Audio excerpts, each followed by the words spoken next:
Bob, I was struck by that story of your daughter.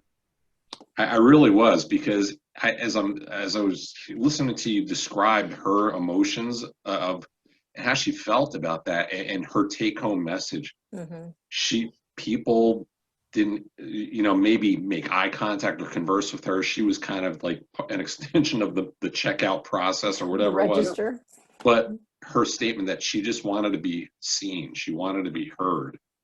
A good tip for that is I'm sorry to interrupt, I apologize, but one That's okay. somebody taught me, the one where you go in and you always address McDonald's by their name tag. Mm-hmm. So when you go up to, you say, "Hey, Bill, thanks for the double cheeseburger," and they look at you like, "Oh yeah, you're welcome."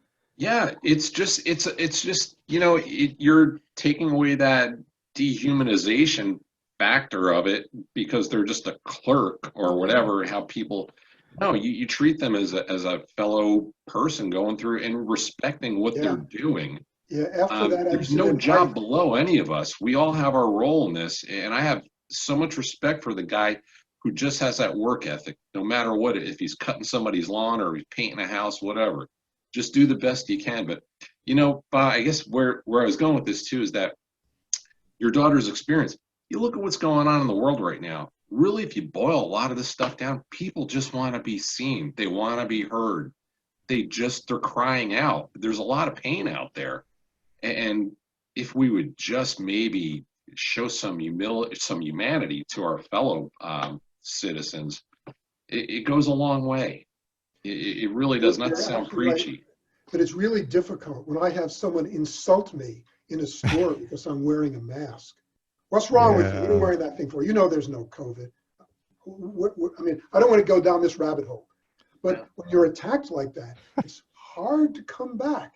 The only thing I could say, what I actually said was I'm wearing it to protect you. Yeah. Yeah. I don't want to get into this stuff. My insult. We're not going political for sure. This is, but I think it speaks to just, we're all here. We're all passing through. And just don't forget that. I have to tell you that fortunately I haven't seen much of that, but I did have one individual in the last couple of months that gave me that assault. And I turned and I looked at him and I said exactly what you said, but I said, "This is for your safety. I have Susie-Gamuchi fever, so you better stay back."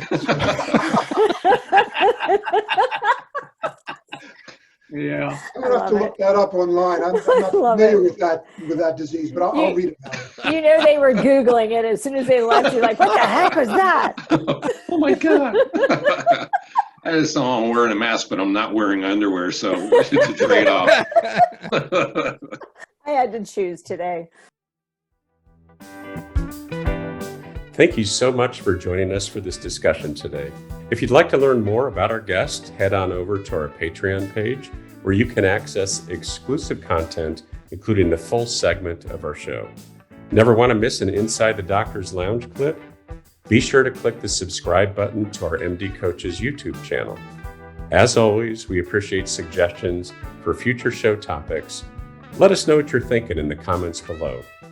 And finally, special thanks to Ryan Jones, who created and performs our theme music for the show.